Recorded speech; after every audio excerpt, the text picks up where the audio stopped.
Assalamualaikum warahmatullahi wabarakatuh. Perkenalkan, nama saya Karina Amelia dengan NIM 2310911320019. Saya dari Fakultas Kedokteran dan Ilmu Kesehatan Universitas Lambung Mangkurat. Di video ini saya akan menjelaskan tentang organ sensoris, nervus cranialis, dan juga sistem saraf pusat. Untuk bagian yang pertama, saya akan menjelaskan tentang organ sensoris. Organ sensoris yang pertama di sini ada mata. Di sini saya akan menjelaskan tentang anatomi mata bagian eksternal, kemudian anatominya yang bagian internal, kemudian ada aparatus lacrimalis dan juga otot-otot mata dan juga aksinya.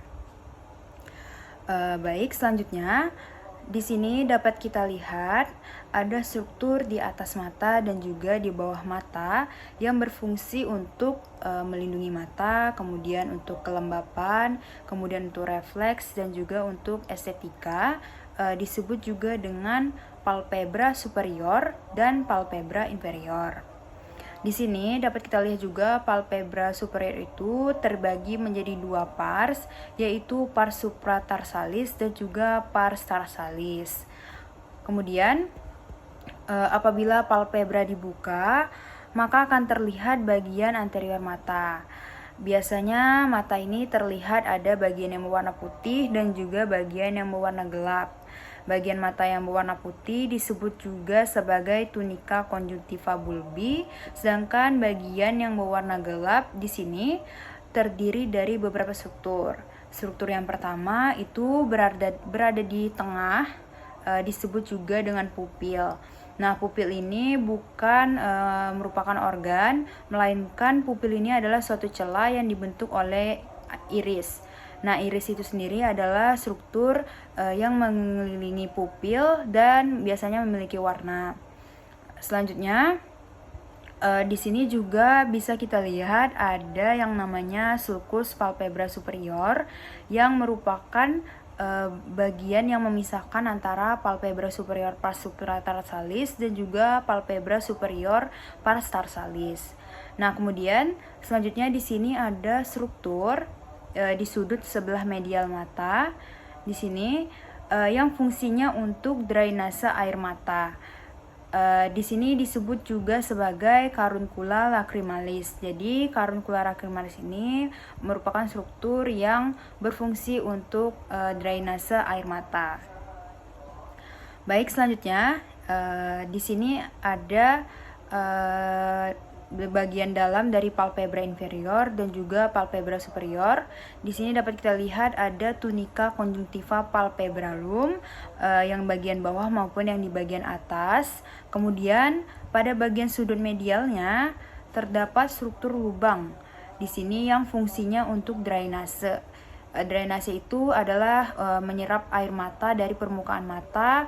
Kemudian nanti di sini akan diarahkan ke saluran lakrimal atau saluran lacrimalis menuju sacculus lacrimalis. Nah, struktur ini disebut juga dengan punctum lacrimal. Nah, di sini ada lagi bagian atas disebut juga dengan punctum lacrimal papilla lacrimalis superior, sedangkan yang bagian bawah disebut juga dengan punctum lacrimal papilla lacrimalis inferior. Jadi punctum lacrimal ini terbagi menjadi dua, yaitu ada di atas dan juga ada di bawah. Kemudian, apabila bola mata di sini dibelah secara transversal, maka akan terlihat beberapa lapisan dari bola mata. Lapisan paling luar yang transparan ini berfungsi untuk membengkokkan cahaya agar dapat fokus pada retina. Ini disebut juga sebagai kornea. Kemudian terlihat di sini adalah iris, yaitu bagian mata yang berfungsi untuk mengatur jumlah cahaya yang masuk ke dalam mata melalui celahnya, disebut juga sebagai pupil. Jadi iris ini adalah yang ujung-ujungnya ini, itu nanti ada otot yang dapat membuat iris itu berkontraksi sehingga pupil dapat berubah ukurannya. Kemudian pada bagian belakangnya ini terdapat lensa yang berwarna putih ini, itu fungsinya untuk akomodasi dan akomodasi itu dapat berubah bentuknya untuk fokus pada objek dekat ataupun pada objek yang jauh. Nah, selanjutnya di sini akan terdapat dua ruangan. Ruangan yang pertama itu yang di depan di antara kornea dengan iris. Ini disebut juga dengan kamera anterior bulbi. Di sini akan ada aqueous humor. Kemudian pada bagian belakangnya itu di antara lensa dan juga iris, di sini disebut juga sebagai kamera posterior bulbi. Baik, selanjutnya terdapat 3 lapisan yang melapisi bola mata, yaitu dari luar ke dalam adalah sklera, koroid, dan retina. Sklera di sini berfungsi untuk menjaga bentuk dari bola mata. Kemudian untuk koroid ini merupakan lapisan yang berisi banyak sekali pembuluh darah pada mata untuk memberikan nutrisi, oksigen dan lain-lain kepada mata. Kemudian di sini ada retina, bagian yang paling dalam. Di sini merupakan lapisan tipis di bagian dalam mata untuk mengubah cahaya menjadi sinyal listrik sehingga dapat diproses oleh otak. Nah, untuk mengubah cahaya menjadi sinyal listrik di sini membuat retina itu memiliki 2 sel fotoreseptor, yaitu ada yang namanya sel batang dan juga sel kerucut. Nah, selanjutnya ada aparatus lakrimal atau aparatus lacrimalis ya. Di sini terdapat glandula lacrimalis yang terletak di sebelah superolateral bulbus oculi. Nah, glandula lacrimalis ini terbagi menjadi 2 pars, yaitu ada pars orbitalis dan juga pars palpebralis. Nah, glandula lacrimalis ini akan memiliki banyak sekali salurannya. Karena banyak itu disebut juga sebagai ductuli excretorii glandulae lacrimalis. Nah, kemudian ductus-ductus ini akan berjalan ke bawah melewati palpebra inferior dan tergenang di caruncula lacrimalis, Nah, kemudian apabila mata berkedip, maka musculus levator palpebra akan ikut memeras glandula lacrimal, dan di saat yang bersamaan juga canaliculi lacrimalis atau punctum lacrimalis yang di sini itu akan terbuka. Kemudian saccus lacrimalis akan menarik air mata yang tergenang masuk ke saccus lacrimalis. Nah, selanjutnya apabila air mata masuk ke saccus lacrimalis ini akan menuju ke ductus nasolacrimalis. Kemudian air mata akan dibawa menuju ke meatus nasi inferior. Nah, apabila di sini air mata itu mengalir ke belakang, maka akan mengalir ke nasofaring. Tapi apabila mengalirnya ke depan, maka akan keluar melalui lubang hidung. Nah, kemudian apabila genangan air mata tadi itu yang telah diserap kemudian melebihi kapasitas penampungan dari saccus lacrimalis, maka air mata itu akan menetes sehingga terjadilah menangis. Kemudian lanjut, di sini ada otot-otot mata dan juga aksinya. Otot-otot mata ini terbagi menjadi otot intraokuler dan juga otot ekstraokuler. Di sini ada 2 otot mata intraokuler, yaitu ada musculus sphincter pupillae dan musculus ciliaris. Untuk musculus sphincter pupillae, seperti yang sudah saya jelaskan sebelumnya, itu terletak di dalam iris. Fungsinya itu untuk mengontrol diameter pupil dengan cara saat musculus sphincter pupillae ini berkontraksi. Kemudian otot ini akan bekerja sebagai respon terhadap rangsangan dari sistem saraf parasimpatis. Baik, selanjutnya itu ada musculus ciliaris dari musculus intraokuler mata, terletak di sekitar lensa mata. Di bagian sini, otot ini berperan dalam proses akomodasi yang mengubah bentuk lensa untuk memfokuskan cahaya pada retina. Jadi ketika otot ciliaris ini akan berkontraksi, ketika dia berkontraksi maka lensa itu akan menjadi lebih cembung atau menjadi lebih bulat. Nah, ini memungkinkan untuk penglihatan objek dekat. Sebaliknya, ketika otot ini relaksasi, maka lensa itu akan menjadi lebih datar atau menjadi lebih gepeng untuk penglihatan objek yang jauh. Selanjutnya di sini terdapat otot-otot ekstraokuler, yaitu ada sekitar 7 otot. Ada 4 otot musculus rectus, kemudian 2 musculus obliquus dan juga 1 musculus tambahan. Nah, Empat musculus rectus itu terdiri dari musculus rectus superior, kemudian di sini musculus rectus inferior di bagian bawah, kemudian musculus rectus medialis dan juga musculus rectus lateralis. Empat musculus ini disebut sebagai musculus rectus karena lurus berjalan ke belakang. Kemudian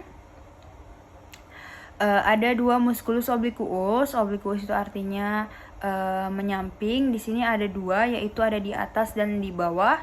Disebut juga sebagai musculus obliquus superior dan juga musculus obliquus inferior. Kemudian di sini ada satu musculus tambahan di bagian atas, yaitu musculus levator palpebra superior. Lanjut, otot-otot ekstraokuler ini akan memiliki perannya masing-masing. Perannya atau aksinya masing-masing terhadap pergerakan dari bola mata. Nah, di sini nanti musculus rectus superior ini yang di sini itu akan beraksi untuk gerakan aduksi dan juga rotasi medial dari bola mata. Kemudian musculus rectus inferior itu bereaksi untuk aduksi dan rotasi lateral dari bola mata. Kemudian di sini musculus rectus lateralis ini berfungsi untuk abduksi bola mata. Musculus rectus medialis bereaksi untuk aduksi bola mata. Selanjutnya untuk yang musculus obliquus inferior itu untuk abduksi dan rotasi lateral bola mata, sedangkan yang obliquus superior itu untuk aduksi dan rotasi medial dari bola mata. Baik, selanjutnya kita masuk ke organ sensoris yang kedua, yaitu adalah telinga. Di sini saya akan menjelaskan tentang anatomi dari telinga luar, kemudian anatomi telinga tengah dan tulang-tulang pendengarannya, dan juga anatomi telinga bagian dalam. Baik, yang pertama itu ada anatomi telinga luar. Struktur pertama, bagian luar dari telinga yang berbentuk melingkar di sini yang disebut juga sebagai helix atau disebut juga sebagai helix auricularis. Ini adalah struktur kartilago yang membentuk bentuk telinga dan berfungsi dalam mengumpulkan gelombang suara. Selain itu, helix juga berperan dalam memfokuskan suara ke dalam saluran telinga dan berkontribusi pada kemampuan pendengaran. Nah, selanjutnya struktur di dalam auricula di sini yang terletak di sebelah dalam helix disebut juga dengan antihelix. Antihelix itu membentuk lekukan yang membantu memberi bentuk pada telinga dan berfungsi dalam menangkap serta mengarahkan gelombang suara ke dalam saluran telinga. Kemudian terdapat bagian kecil di sini dari daun telinga yang terletak di depan saluran telinga.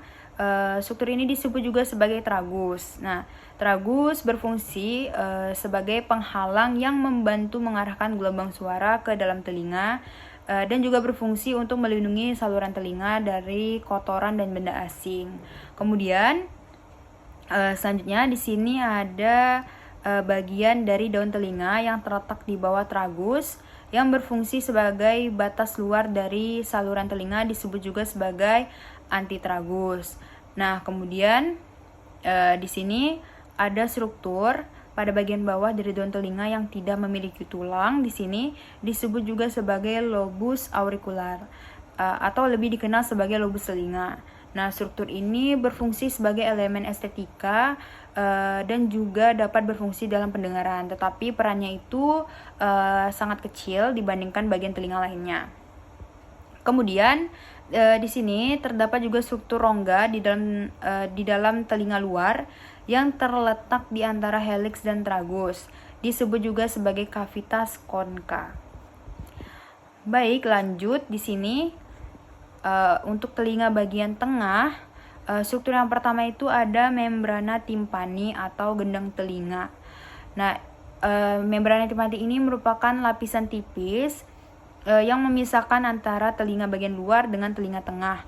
Nah, membrana timpani ini berfungsi untuk merespon gelombang suara, kemudian bergetar saat menerima suara dan juga untuk meneruskan getaran tersebut ke tulang pendengaran di telinga tengah. Nah, membran timpani ini juga membantu melindungi telinga tengah dari infeksi dan juga benda asing. Kemudian di sini terdapat ruang di dalam telinga tengah yang berisi tulang-tulang pendengaran serta beberapa struktur lain yang disebut juga dengan kavitas timpani atau rongga timpani. Nah, rongga ini atau kavitas ini itu berfungsi untuk menampung tulang-tulang pendengaran yang berperan dalam mentransmisikan getaran suara dari gendang telinga ke telinga bagian dalam. Nah, selain itu, kavitas timpani juga terhubung dengan tuba eustachius atau tuba auditiva yang membantu menjaga keseimbangan tekanan udara di dalam telinga. Kemudian lanjut di sini ada tulang-tulang pendengaran itu terbagi menjadi 3 tulang, yaitu ada malleus, incus, dan stapes. Tulang pertama yang terhubung ke membran timpani disebut juga dengan malleus. Malleus berbentuk seperti martil dan berfungsi untuk menerima getaran dari gendang telinga dan meneruskannya ke tulang berikutnya, yaitu tulang incus. Nah, tulang kedua ini, incus ini terletak di antara os malleus dan os stapes. Nah, tulang ini berfungsi sebagai penghubung yang meneruskan getaran dari malleus ke stapes. Kemudian, tulang yang ketiga bentuknya ini seperti sanggurdi, berfungsi untuk menghubungkan telinga tengah dengan telinga dalam melalui jendela oval dan juga meneruskan getaran suara dari cairan di telinga dalam. Nah, kemudian tulang-tulang pendengaran ini dipertahankan oleh 2 otot. Ada otot yang menempel pada membrana timpani dan juga ada otot yang menempel pada os stapes. Nah, otot yang menempel pada membrana timpani itu disebut juga sebagai musculus tensor timpani. Fungsinya untuk menegangkan membran timpani atau gendang telinga untuk mengurangi getaran yang diteruskan oleh suara keras dan juga untuk berkontraksi sebagai respon terhadap suara keras atau saat menelan. Nah, selanjutnya otot yang menempel pada os stapes yaitu musculus stapedius. Nah, otot ini mengontrol gerakan stapes untuk mengurangi amplitudo getaran suara yang keras. Saat ada suara yang keras, otot ini akan berkontraksi yang membantu melindungi telinga dalam dari kerusakan akibat suara berlebihan. Baik, kemudian di sini ada anatomi telinga yang bagian dalam. Terdapat 2 struktur penting, yaitu ada vestibular telinga yang bagian dalam berfungsi untuk keseimbangan, yaitu ada sacculus dan juga utriculus. Nah, sacculus ini di sini terletak di bagian bawah dari labirin membran berdekatan dengan koklea. Bentuknya itu bulat dan lebih kecil dibandingkan utriculus. Kemudian sacculus ini fungsinya itu untuk mendeteksi perubahan posisi secara vertikal seperti naik atau turun. Kemudian di sini ada utriculus. Utriculus ini terletak di atasnya sacculus dan juga volumenya itu lebih besar. Bentuknya lebih oval untuk mendeteksi perubahan posisi secara horizontal. Kalau sacculus tadi secara vertikal, utriculus itu secara horizontal. Dan juga utriculus ini berfungsi untuk mengatur percepatan. Kemudian terdapat struktur yang terletak di bagian akhir koklea di bagian dalam disebut juga dengan helicotrema. Nah, struktur ini merupakan area di mana skala vestibuli dan skala timpani itu bertemu dan juga memungkinkan pergerakan cairan di dalam koklea. Nah, struktur ini juga berperan dalam memfasilitasi penglihatan gelombang suara dari satu bagian koklea ke bagian lainnya. Kemudian apabila diperbesar bentuknya seperti ini, akan terlihat skala vestibuli, skala media, dan skala timpani. Untuk skala vestibuli ini terletak di bagian atas koklea membentuk saluran yang memanjang dari jendela oval ke helictorema. Kemudian cairan yang terkandung di sini itu adalah cairan perilim. Kemudian dinding lateralnya itu ada membran vestibuli, kemudian bagian medialnya itu dihubungkan dengan jendela oval di bagian atas. Kemudian di sini ada skala timpani yang terletak di bagian bawah koklea. Ini memanjang dari helictorema ke jendela oval. Nah, cairan yang terkandung itu juga cairan verilim. Kemudian pada dinding lateralnya itu ada lamina basilaris ya yang berfungsi sebagai permukaan untuk sel-sel rambut. Nah, kemudian yang terakhir di sini ada saluran yang terletak di antara skala vestibuli dan skala timpani, disebut juga dengan skala media. Nah, saluran ini berbeda, isinya itu adalah endolim bukan perilim.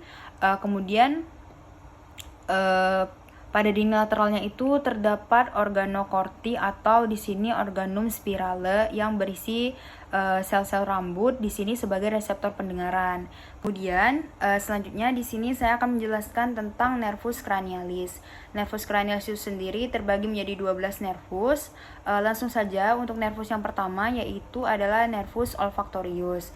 Nervus olfactorius ini berasal dari bagian atas dari kavitas nasi dan keluar dari basis kranii melalui lamina et foramina osis ethmoidalis. Kemudian, nervus ini menginervasi mukosa dari olfactorius dan berfungsi sebagai organ sensoris yaitu mencium bau. Kemudian, lanjut ke nervus yang kedua yaitu nervus opticus. Nervus opticus ini berasal dari retina dan keluar dari canalis opticus dari basis kranii. Nervus ini menginervasi fotoreseptor retina yaitu ada sel kerucut dan juga sel batang. Kemudian untuk fungsinya itu sendiri yaitu sebagai organ sensoris, fungsinya penglihatan. Kemudian lanjut ke nervus yang ketiga yaitu adalah nervus oculomotorius. Nervus oculomotorius ini berasal dari mesencephalon dan keluar dari basis kranii di visura orbitalis superior. Nah, nervus ketiga ini menginervasi otot ekstraokuler dan juga otot-otot intraokuler. Nah, untuk fungsinya itu sendiri yaitu untuk pergerakan bola mata dan juga penyempitan pupil sehingga sebagai fungsi motorik. Kemudian lanjut ke nervus yang keempat yaitu adalah nervus trochlearis. Di sini nervus trochlearis itu juga berasal dari mesencephalon tetapi keluar dari visura orbitalis superior.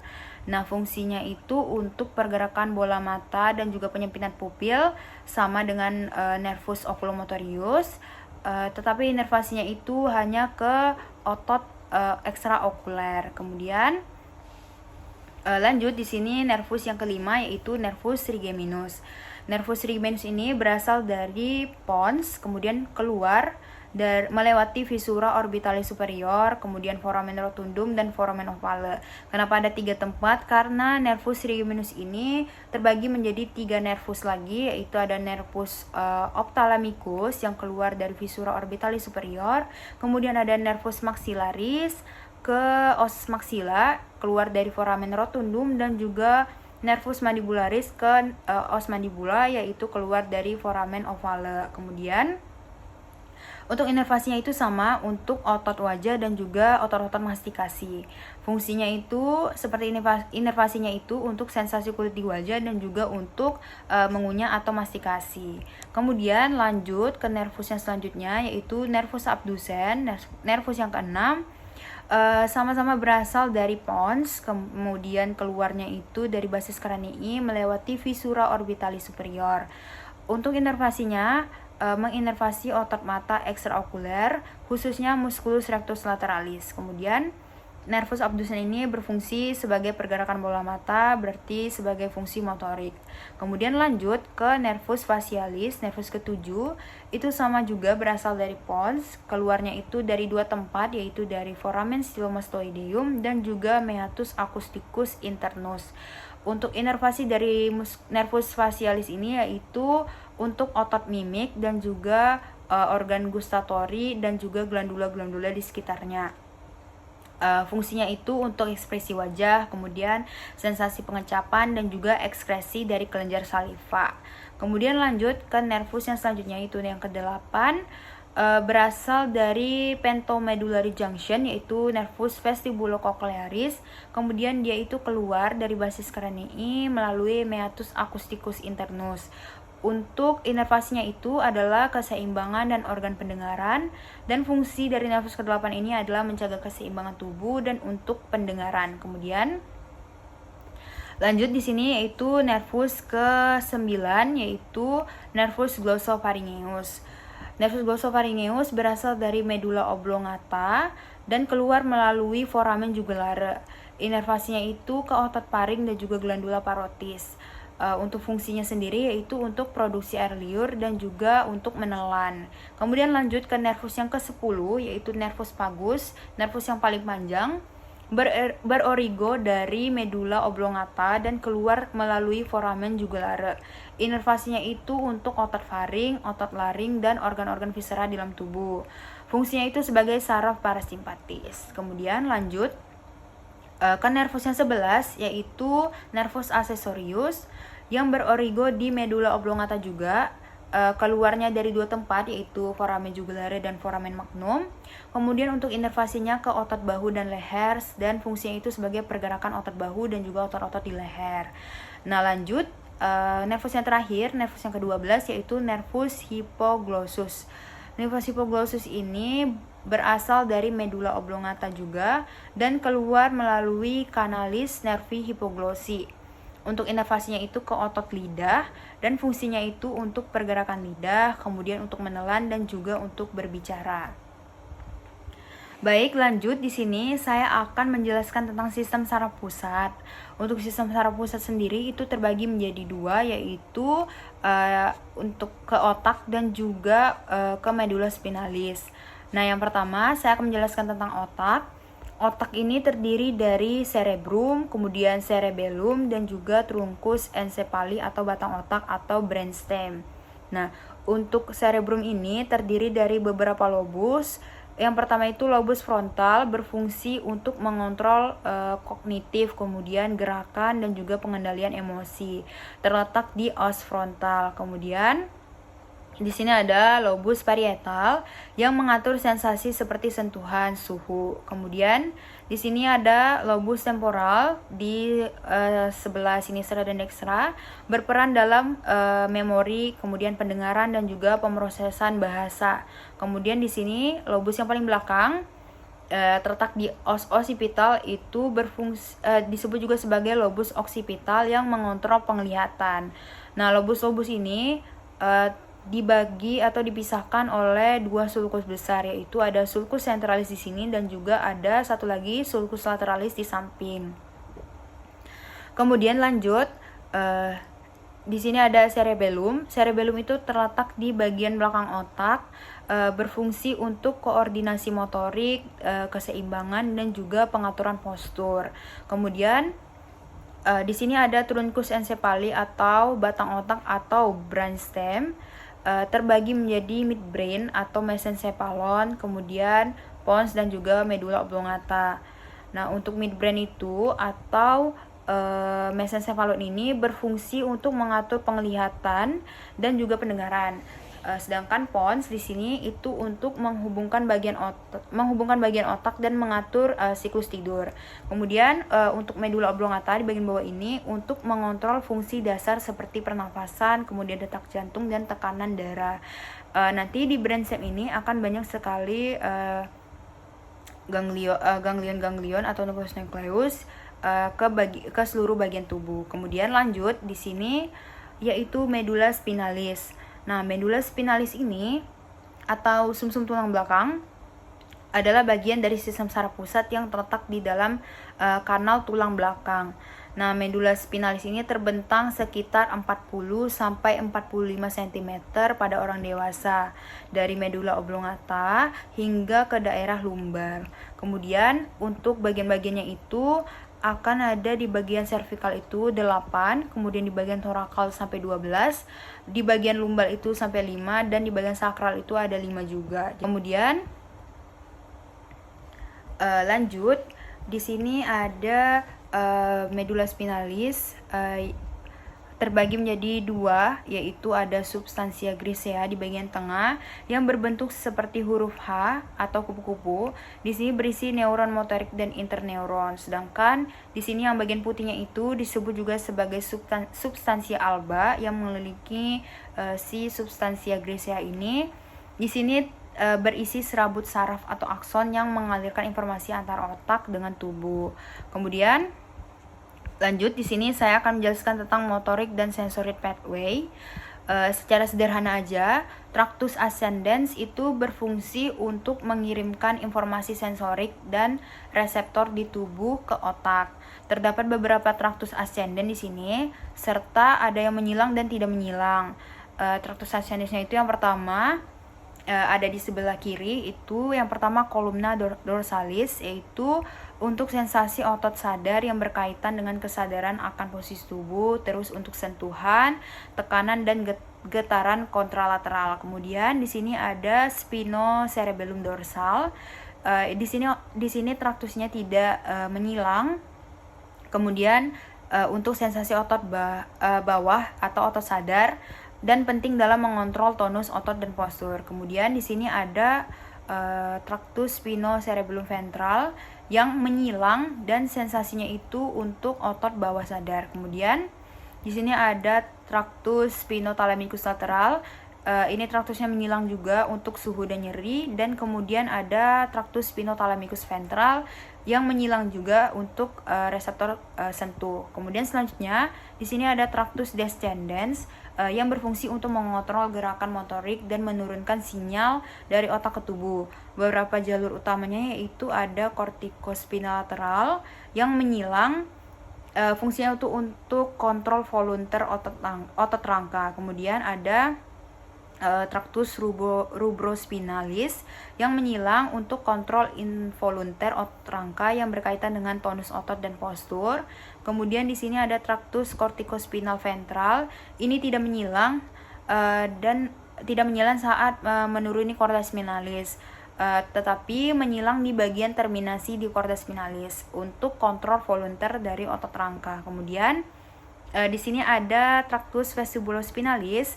Ini tidak menyilang, fungsinya itu untuk kontrol involunter tonus otot untuk mempertahankan keseimbangan dan equilibrium. Baik, lanjut.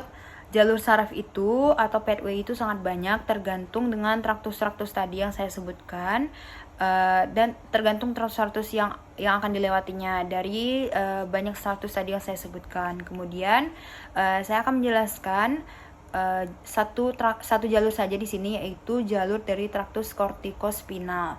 Di sini neuron motorik atas atau UMN itu berada di korteks motorik, terutama di area 4 dan area premotor. Kemudian dari korteks motorik ini, akson neuron akan berjalan melalui lobus frontal, dimulai di bagian anterior otak, kemudian akan ke internal kapsul. Di sini akson akan bergerak melalui internal kapsul yang merupakan jalur utama antara korteks dan batang otak. Kemudian di batang otak, akson itu akan turun ke medula oblongata. Nah, di medula oblongata ini ada sekitar banyak sekali akson yang melintasi ke sisi berlawanan, membentuk suatu jalur kortikospinal lateral. Nah, sisanya itu membentuk jalur kortikospinal anterior yang tetap di sisi yang sama di sini. Kemudian jalur kortikospinal lateral ini akan turun melalui sumsum tulang belakang dan berakhir di neuron motorik bawah atau lower motorik neuron atau elemen di korpus anterior, di bagian anterior sumsum tulang belakang, yang kemudian akan menginervasi otot-otot tubuh. Nah, neuron motorik bawah ini akan memproyeksikan akson mereka ke otot-otot yang terlibat dalam gerakan. Baik, sepertinya itu saja yang dapat saya jelaskan tentang sistem saraf pusat, kemudian pathway-nya juga, dan organ-organ sensoris dan juga nervus cranialis. Apabila ada kesalahan, saya mohon maaf. Terima kasih telah menonton. Wassalamualaikum warahmatullahi wabarakatuh.